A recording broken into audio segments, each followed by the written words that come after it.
तब पछताए होत क्या जब चिड़िया चुग गई खेत। वर्ल्ड बैंक ने दो देशों भारत और पाकिस्तान के बारे में वो खुलासा किया है जिसकी कल्पना कम से कम हंसने वाले अमेरिका ने और चीन ने तो नहीं ही की थी। और ये जो खबर है ये न सिर्फ भारत के लिए महत्वपूर्ण है बल्कि पड़ोसी पाकिस्तान के लिए तो उससे भी ज्यादा महत्वपूर्ण है। जानेंगे क्या वर्ल्ड बैंक ने ऐलान कर दिया है। तो वहीं दूसरी तरफ पीओके पर एक्शन शुरू हो चुका है भारत का, और ये एक्शन कोई छोटा मोटा एक्शन नहीं है। इस एक्शन को सीधे सीधे अमित शाह यानी कि भारत के गृह मंत्री आगे लेकर जा रहे हैं। जानेंगे क्या है मामला। इसके अलावे बहुत कुछ आइए जानते हैं इन खबरों को विस्तार से। भारत के आसपास अभी आप देखेंगे तो एक बहुत बड़ी तबाही मची हुई है। बात कर रहे श्रीलंका की, तो श्रीलंका की तबाही तो सबके सामने दिख रही है। श्रीलंका ने खुद को दिवालिया घोषित कर दिया है और ये भी साफ कर दिया है कि वो $52 बिलियन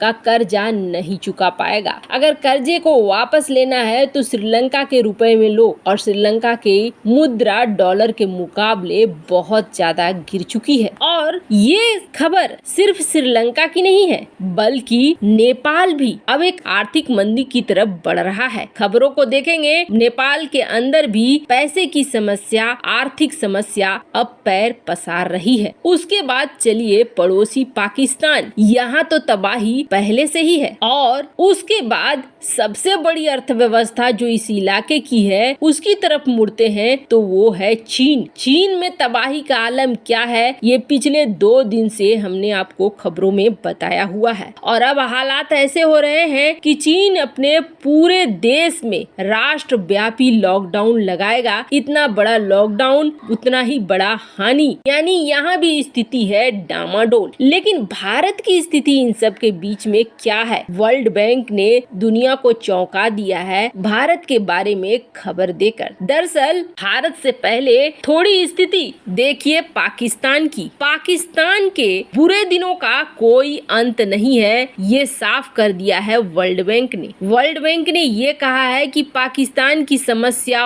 अभी और ज्यादा रहेगी और इस फाइनेंशियल ईयर में पाकिस्तान की ग्रोथ रेट होगी मात्र 4.3%। अब पाकिस्तान के लिए समस्या ये है कि एक तो जो सरकार नई बनी है उसने ये कहा है कि हम बिजली के।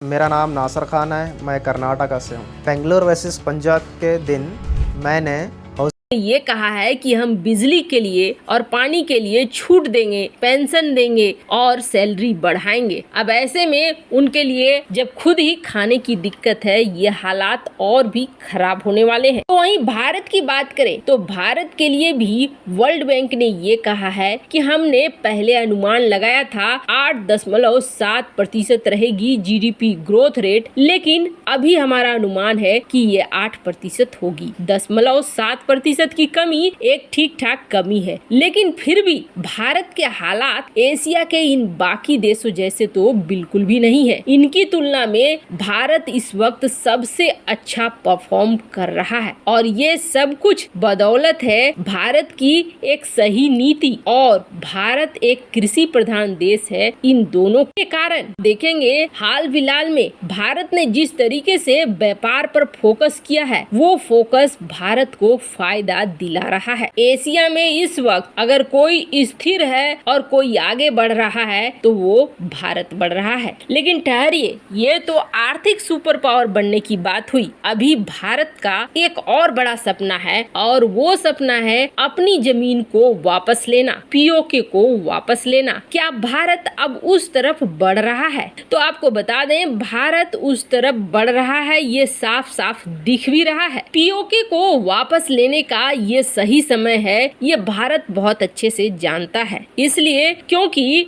इस वक्त अमेरिका पाकिस्तान के सपोर्ट में भी नहीं है और पाकिस्तान की आर्थिक स्थिति खुद भी ऐसी है कि वो हमसे बहुत ज्यादा दिनों तक लड़ाई को लड़ नहीं पाएगा। दूसरी बड़ी बात ये है कि पीओके हमारा अपनी जमीन है, हमारा उस पर हक बनता है। भारत सरकार इस जमीन को वापस लेना चाहती है। ये बात भारत ने यूएन में भी कह दिया है कि पीओके को खाली करो, वो हमारी जमीन है और हम पीओके का इस्तेमाल किसी और चीज के लिए नहीं होने देंगे। अब देखिए, पीओके अगर भारत ले लेता है तो आप समझ लीजिए कि बहुत जो बड़ा काम है वो बड़ी ही आसानी से हो जाएगा और हमारी सीमा फिर अफगानिस्तान से लगने लगेगी और सेंट्रल एशिया में हमें एक बहुत बड़ा पहुंच मिल जाएगा। यानी भारत के लिए हर हाल में पीओके को वापस लेना बेहद जरूरी है। और आपको बता दें, इस वक्त अमेरिका को हिंद महासागर क्षेत्र में भारत की जरूरत है, इसलिए अमेरिका हर हाल में यही चाहेगा कि भारत को साथ लेकर चले। कुछ सालों से आप देखेंगे अमेरिका की नीति पाकिस्तान के प्रति बिल्कुल उलट सी गई है और ये भारत के लिए फायदे की बात है। नहीं तो इससे पहले तक अमेरिका F-16 विमान देना हो या फिर 1971 की युद्ध में अपना जंगी बेड़ा भेजना हो, ऐसे कई काम कर चुका है जिसमें अमेरिका ने ये दिखला दिया है कि वो पाकिस्तान के साथ खड़ा है। अब जो नई सरकार आई है वो नई सरकार पाकिस्तान की अमेरिका के आगे कैसे चलती है ये आने वाला वक्त बताएगा। लेकिन बाजवा ने जैसे ही ये कह दिया कि वो